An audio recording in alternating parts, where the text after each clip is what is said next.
سعادت حسن منټو د اردو ژبې مشهور کیسه لیکوال دی چې د خپلې تیزې ژبې او سپینو خبرو له وجې ډیر مشهور یا د غالب په وینا ډیر بدنام دی. منټو په 1912 کال کې پیدا شوی او په 1955 کې مړ شوی دی. دلته ځینې مشهورې ویناوې را اخلو.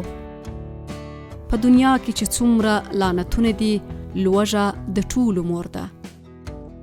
زړه داسې شی نه دی چې وویشل سي. بدن داغل کېدای سي، خو روح نسي داغل کېدای. هر شایسته شی د انسان په زړه کې ځای نیسي، که انسان هر څومره بد هم وي. کومه دروازه چې غربت پرانسته، هغه بیا ډیره په سختۍ بندیږي. مین سره چې خبرې ختمې سي، نو موچکې شروع کړي. زموږ ټولنه کې خلک هندارې ته یوازې د مخ لیدلو لپاره ګوري. د وږې خېټې مذهب ډوډۍ ده. لکه څنګه چې بې مودې ماشوم کمزوری وي، همداسې بې مودې مینه هم کمزوره وي. لا حقیقت تشته، له موږ ښه انسانان نسي جوړولی.